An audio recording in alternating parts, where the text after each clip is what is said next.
Muscle Up, and you're tuned into my car channel where I talk about nothing but cars.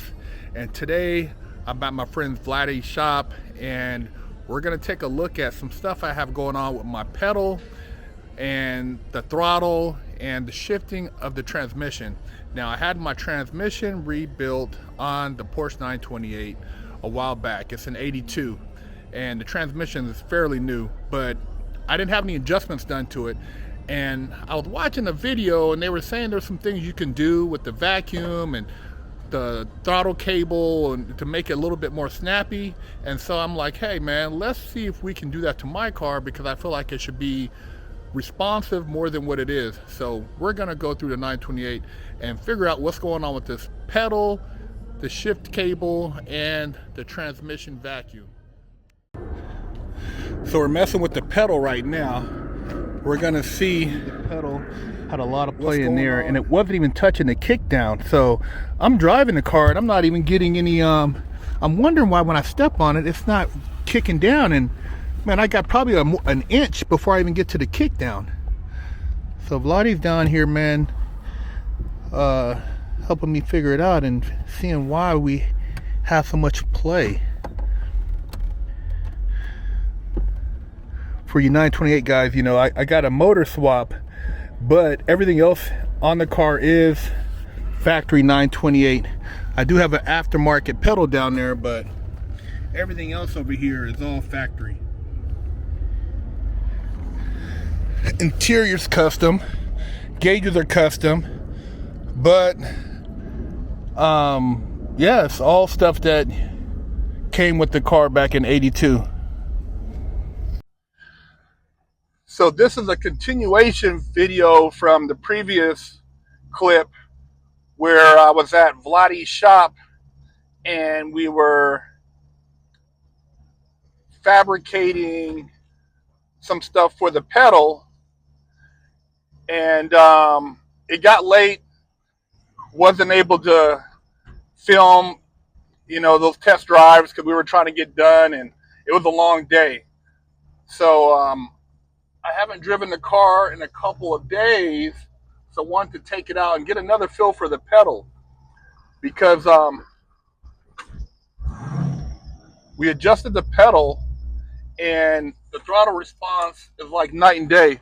I also got to get the timing done, since I've broken the car in now that it has 1,000 miles on the engine. The timing definitely needs to be adjusted.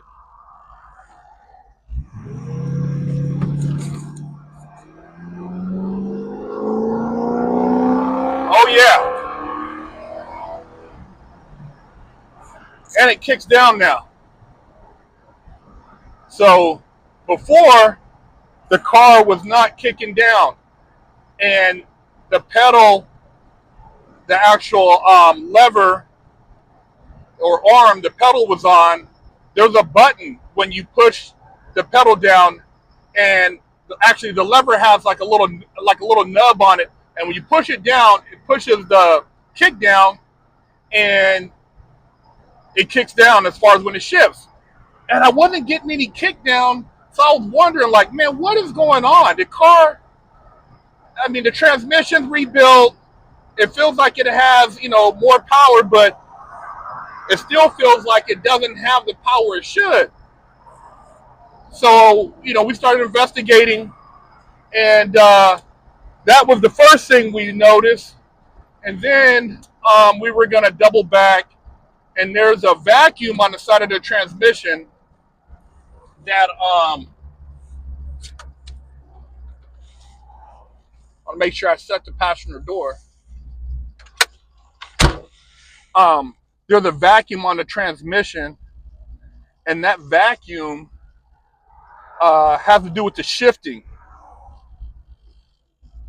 So that needs to be adjusted next, and then it's got to go back and get the timing done, because it's definitely running a little rich right now, but it's definitely got more power. way more power than it had before. And it's crazy because I've been driving the car with no kick down, man, probably since I changed this pedal, because this pedal threw off the whole geometry of the lever. But even when I had the original pedal on, I can't recall if I was getting a kick down on this car. So who knows if I ever really had a kick down.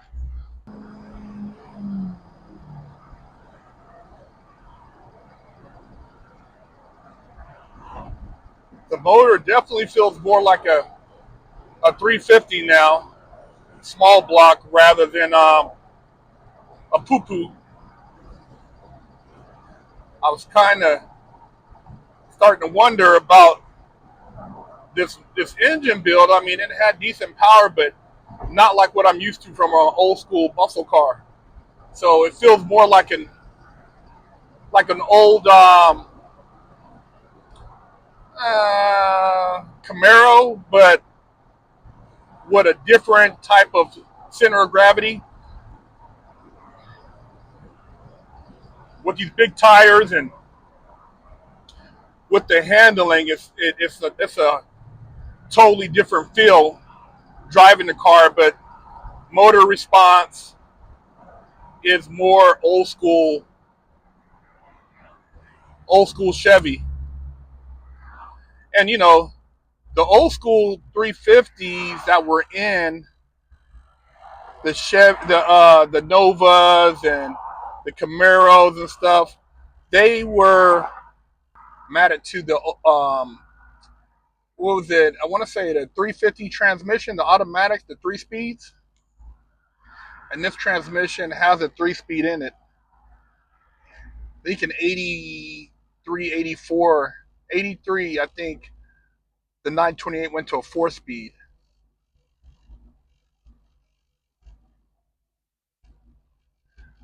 But yeah, the idle is rough right now.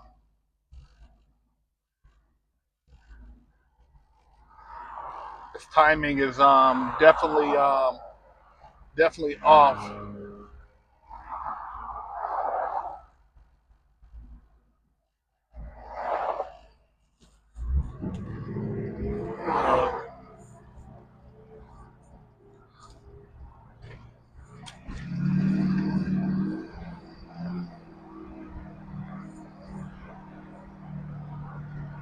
Once I get the timing done, it'll be like a whole nother car again, because I know that's going to change the performance.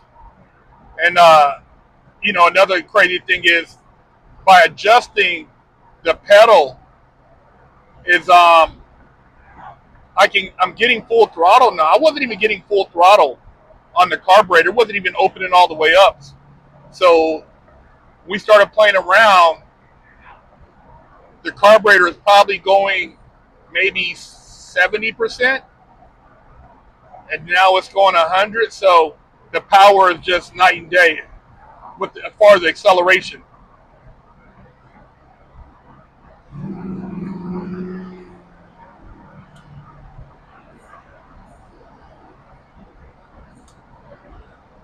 I like the way the car feels now more than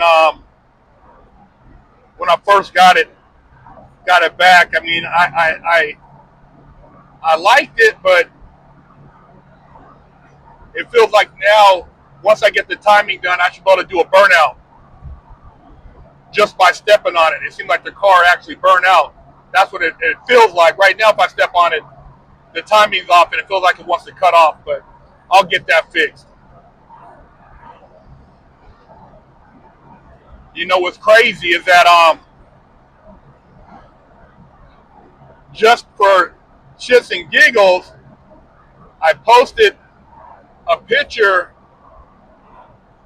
of my 928 on a Porsche 928 forum on Facebook, and man, I got so many haters. It was crazy.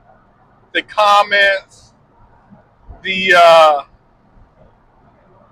just the response. It was just like it was laughable, you know, because most of the people probably commenting, who knows what they drive, but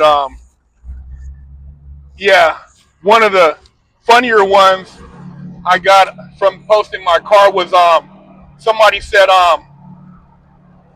go get the gasoline. Somebody said I need to go get the gasoline and burn my car up. Can you imagine that? Yeah, man, the Porsche purists, something else, man. You know, I've been a part of many car communities. I've had Porsches, Chevys, Fords, JDM. I've had a lot of different cars, man. But man, it seems like at the Porsche events and at the Porsche meetups and the forums, people could be just, man, they could be pretty rude, man, and they don't have any problem picking you apart. But it doesn't bother me, man. I got thick skin. Um, I know most of the guys who are saying it because they're online. In person at the meets, I don't really have, you know, too many issues with people coming up in person saying anything negative. You know, somebody might say something under the breath, but nobody says anything in person. Oh shit!